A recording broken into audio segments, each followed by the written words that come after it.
If you're thinking about homeschooling, you better think fast, because the real endangered species is homeschoolers. Unions now say that even preschools and day schools have got to join the union. That's the first entrance. The unions don't want you to homeschool. The NEA is openly against it. We often hear opponents warn of homeschooling dangers. Oh, the inadequate standards of academic quality. Oh, it's crazy. So I want to get my hands around this one, okay? See if we can understand this. What they're trying to say here is if you homeschool your children, they won't be as smart as those in public schools like these.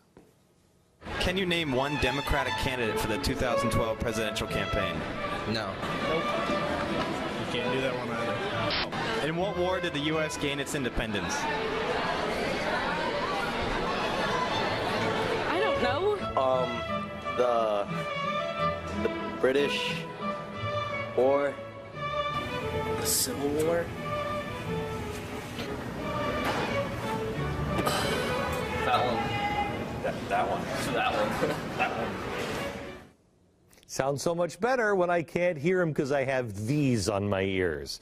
Boy, I hope my kid will be that smart. I've never met a homeschool kid who said something quite that stupid.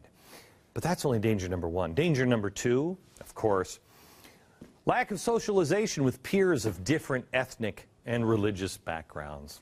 Okay. All right, so what that's saying is, your kids are going to be, hillbilly racists if they don't go into a public school. Because the kids in public school, they're not racist at all. They don't make a living for themselves. They just drop out of high school. I'm going to have kids. I'm going to get a welfare check. I'm going to get my GED. I'll get my GED. I'm going to go work at McDonald's. And, if I keep having my babies, Shaniqua, Liko, and Jaqueque, I'll keep getting my welfare check for having my babies. Oh. So we're hoping that we can put our kids into public schools, and then they'll be just as good as these public school kids. Okay, all right. So your kids will be smart, and they won't be racist. All right, got it. So far, public school is, boy, you're setting the bar pretty high there. Danger number three, the potential for development of religious or social extremism. Oh, man, those crazy religious zealots and extremists. Boy, you are right.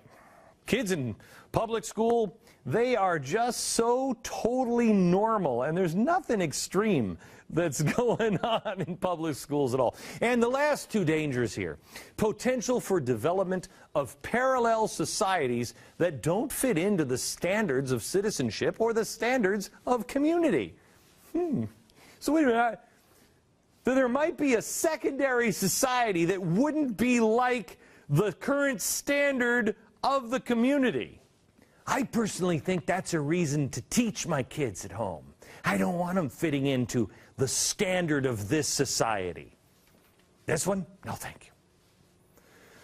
But it's not like our kids in school are out of control or anything. Not at all. Anyway, the last danger, children sheltered from mainstream society or denied opportunities such as social development. Can I tell you something? My kids, who are homeschooled, are screaming from the closet every day when I get home. They're like, Daddy, Daddy, I just want to meet another kid. And I say to them, shut up in there. Oh, man. So you heard it here first, and twice, I think, on that list. Socialization with peers. And now this. It's impossible to enter society unless you do it through a public school. You certainly can't do it at church. You can't socialize with a neighbor. You can't socialize at a local store. Can't socialize at the local restaurants, the Little League, the dance classes, the ballet classes. You can't do it. Man, you can't socialize in a public park. Nope. Gotta be a public school. Man, if I just had about that much more of public school indoctrination, I'd actually begin to believe that bull crap. But the indoctrination failed on me. Now, it's even worse in Sweden. where we've told you before, homeschooling now is virtually banned. Religious reasons aren't even considered a valid reason to homeschool. That law passed in 2010, and anyone who wants to homeschool are now fleeing the country. The president of the Swedish Association for Home Education has been forced into exile. He's gone to Finland. Oh, well, things are much better in Finland, I'm sure. Quote, they've given us a very clear reason to leave the country. They've given us a very strong message. It's shameful for Sweden. It's really, really shameful for Sweden. But that's the painful thing. It makes me really angry that a country calling itself democratic can treat its people this way. See, this is what democracy looks like. Also in Sweden, this Orthodox Jewish couple is being threatened with a massive fine of $2,400 per week if they don't enroll their 4 eligible kids into public school. Now, this makes total sense. Once you figure out who these wackos are, I mean, and what they've done to their kids, they have a family of 11 children. Hello, hurting Mother Earth. See what I'm saying? But their children have had pretty disastrous results, really, when you look at what they've done to them in homeschooling. The 6 oldest kids, washed up losers. You know, okay, they're pursuing careers in education and all teaching at high schools or universities abroad. But the younger ones, look how stupid these guys are. They're on the computer from 8 a.m. in the morning till 1:15 in the afternoon, just 5 days a week.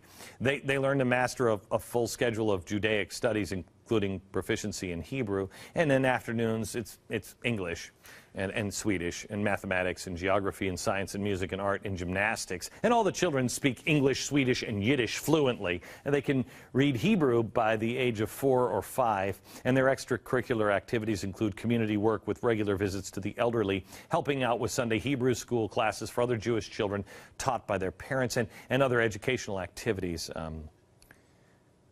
But we don't even know if they like Swedish fish. We have no idea. We have no idea at all. None.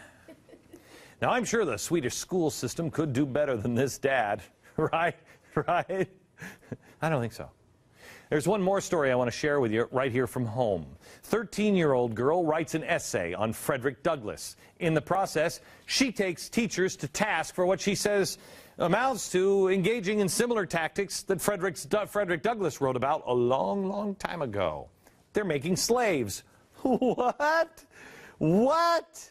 Now, this made the teachers so mad, she no longer can go to school there. They kicked her out. How dare you question the teachers? We'll hear from her and her mother coming up.